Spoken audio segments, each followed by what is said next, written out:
नमस्कार unsung news के साथियों, आप सभी का स्वागत है। लगातार हम जंतर मंतर पर उपस्थित हैं और लगातार जो कवरेज हो रहा है लगातार कवरेज को कवर कर रहे हैं और लोगों तक जो मुद्दे हैं उन मुद्दों को पहुंचाने का भी काम कर रहे हैं। आप सभी लोगों को पता है कि संसद का घेराव कल होने वाला है।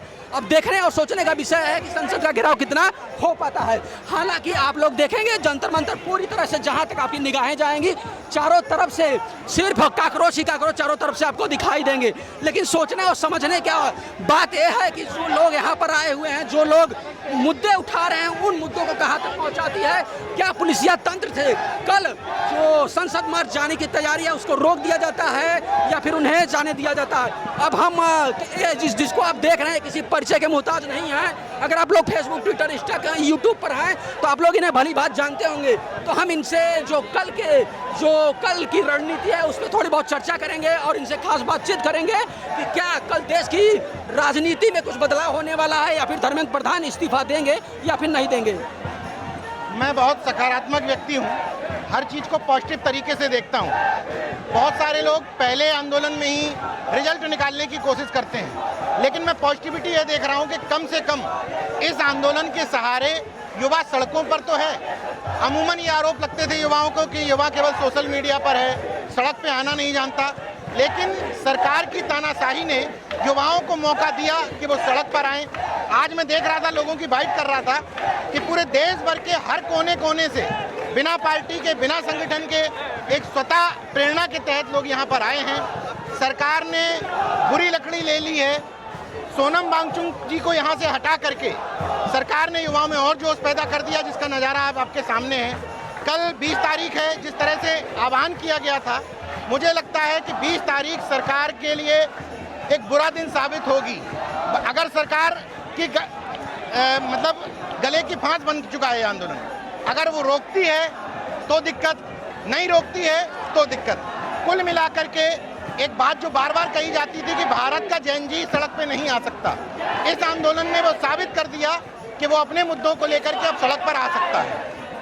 ये क्या लग रहा है कल धर्मेंद्र प्रधान इस्तीफा देंगे या फिर अपने पद पर बने रहेंगे? इसको आप किस नजरिए से देखने का काम करेंगे? जिस तरह की तानाशाह ये सरकार है, मुझे उम्मीद नहीं है कि धर्मेंद्र प्रधान इस्तीफा देंगे, क्योंकि देना होता तो अभी इतने दिन से यहाँ भूख हड़ताल चल रही है। लेकिन मैं फिर से कह रहा हूँ ना, नहीं देते हैं तो इस आंदोलन को, युवाओं के गुस्से को और बड़ा करेंगे। और अब युवाओं से मेरा एक अनुरोध है, इस गुस्से को खत्म मत होने देना।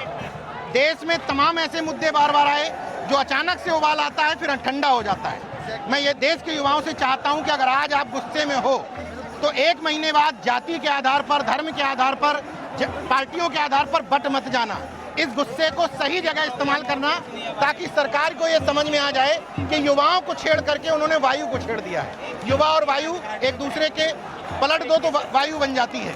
सरकार को ये समझ में आना चाहिए कि वायु को छेड़ के उसने गलत कर दिया है, तब तो इस आंदोलन का कोई परिणाम निकलेगा।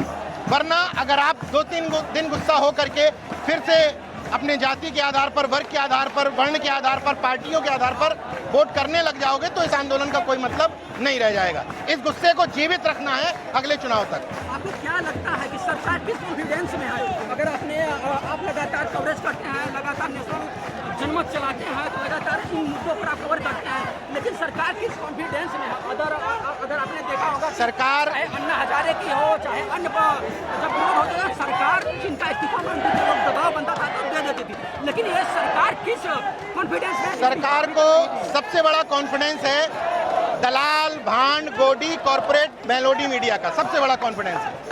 अगर आज ये दलाल मीडिया 24 घंटे इस आंदोलन को सिर्फ 24 घंटे कवर कर दे तो सरकार बैकफुट पर आ जाएगी। गोदी मीडिया आंदोलन कवर नहीं करती, अगर कवर करेगी तो कुछ ना कुछ कमी निकालने के लिए। मैंने देखा पिछले कुछ दिनों में सोनम वांगचुक जी के खिलाफ जिस तरह का प्रोपेगेंडा चलाया गया। सोनम वांगचुक वैज्ञानिक नहीं है, महज एक इंजीनियर हैं। सोनम वांगचुक के नाम कोई पेटेंट नहीं है, ना हो पेटेंट, ना हो वैज्ञानिक। इससे इस बात का क्या फर्क पड़ता है कि तुम पेपर चोर हो? इस बात का क्या फर्क पड़ता है कि तुम्हारे राज्य में पेपर लीक हो रहे हैं?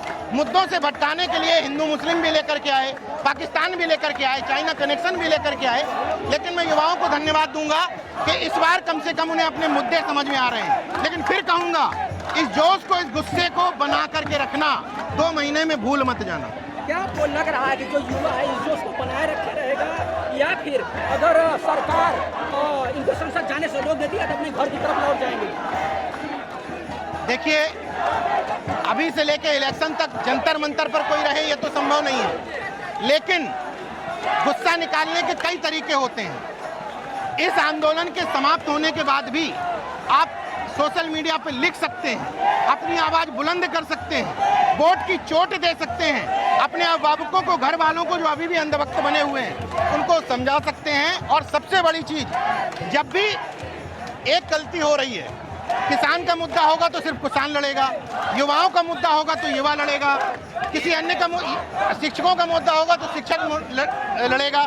मुझे लगता है कि अब इस देश में इस तरह के आंदोलन की जरूरत है, जब कोई एक व्यक्ति आह्वान करेगा और उसमें सारे संगठन, यानी कि किसान भी लड़ेगा, बेरोजगार भी लड़ेगा, मजदूर भी लड़ेगा, मुस्लिम भी लड़ेगा, सिख भी लड़ेगा, ईसाई भी लड़ेगा, तो एक इससे भी कई गुना बड़ा जन आंदोलन, जिसको हम जैनजी जन आंदोलन कह रहे हैं, जिसके दम पर नेपाल में, बांग्लादेश में तख्ता पलट हुआ, उस तरह के एक आंदोलन की जरूरत है इस देश में। बहुत बहुत धन्यवाद, शुक्रिया। हमें अपना कीमती वक्त दिया, इसके लिए हम आपको शुक्रगुजार रहेंगे।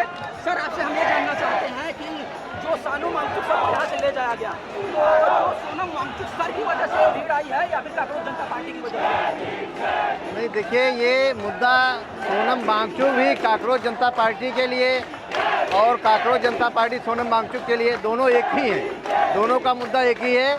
इसलिए ये भीड़ सोनम वांगचुक के लिए और कांग्रेस जनता पार्टी के लिए और नीट पेपर के लिए, भ्रष्टाचार के लिए, महंगाई के लिए इकट्ठा हुई है। ये भीड़ जनता चाह रही है कि देश में बदलाव आए। जब तक बदलाव नहीं आएगा तब तक ऐसे ही पेपर लीक होते रहेंगे, चोरी होती रहेगी, गरीब की हकमारी होती रहेगी, उसको कोई नहीं रोक पाएगा। आप लगातार फील्ड में आ रहे हैं, देखते होंगे, लगातार आप देख रहे हैं कि और भी प्रोटेस्ट हुए हैं, लेकिन इतनी अधिक मात्रा में महिलाओं, लड़कियों और बच्चों की संख्या नहीं आती, लेकिन इसमें बहुत अधिक मात्रा में महिलाएं, लड़कियां और बच्चे। आप इसको किस नजरिए से देखने का? देखिए, ऐसा हर एक चीज़ का समय होता ना, पकने के बाद जिस प्रकार से आम गिर जाता है, जब आम पक जाता है वो गिर जाता है, उसी प्रकार से सरकार पक चुकी है और गिरने पर है। और जब कोई आदमी पकने पर होता तो उसका विरोध बहुत ज़्यादा होता है, क्योंकि जब आदमी कच्चा होता है, तो बच्चा होता है, तो कहते हैं ठीक, बच्चा सुधर जाएगा, लेकिन अगर बूढ़ा आदमी कोई ना सुधरे तो उसका विरोध प्रदर्शन होता है। इसी का सरकार बूढ़ी हो चुकी है और अपने कृत्य से बाज नहीं आ रही है। कृत्य से बाज आने के लिए, सरकार को सुधारने के लिए ये महिलाएं, बच्चे, लड़के, हम सब युवा यहाँ आए हुए हैं। और इस सरकार को हम लोग जब तक सुधार नहीं देंगे तब तक दम नहीं लेंगे। ये सरकार को सुधार के ही हम लोग दम लेंगे। आप लोग अब रहने वाले हैं यहाँ पर या फिर निकल लेंगे?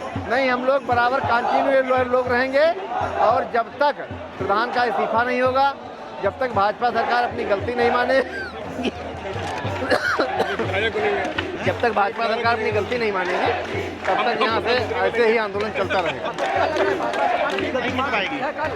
अच्छों ने गलती मान ली, अच्छों को देश छोड़ के भागना पड़ा। शेख हसीना को देश छोड़ के भागना पड़ा, नेपाल के प्रधानमंत्री देश छोड़ के भागना पड़ा, श्रीलंका के प्रधानमंत्री को देश छोड़ना पड़ा। तो ये नरेंद्र मोदी जी कोई बहुत बड़ी चीज़ नहीं। बस ये है कि यहाँ अंधभक्ति ज़्यादा है, इसलिए थोड़े ज़्यादा दिन टिक सकते हैं, लेकिन भागना इनको ही पड़ेगा। जब अंग्रेज छोड़ भाग गए देश को, मुसलमान छोड़ दिए, जो है मुसलमान राजा था, उनका एक राज्य हुआ करता था, उनका राज्य नहीं रहा, तो भाजपा का भी राज खत्म हो जाएगा। वो कहते हैं ना यारों कि तबाह होते हुए तबाही नहीं दिखती, कि तबाह होते हुए तबाही नहीं दिखती, ये अंधभक्ति है साहब, इसमें बर्बादी नहीं दिखती। तो बाकी हम आप लोगों को लगातार कवरेज कर रहे हैं, लगातार आपको हम दिखा रहे हैं, आप हमसे जुड़े। अगर इसी के साथ आप लोग फेसबुक, ट्विटर, इंस्टा पे है तो आप लोग हमें वहाँ भी मोहब्बत से फॉलो कर लें। बहुत बहुत धन्यवाद।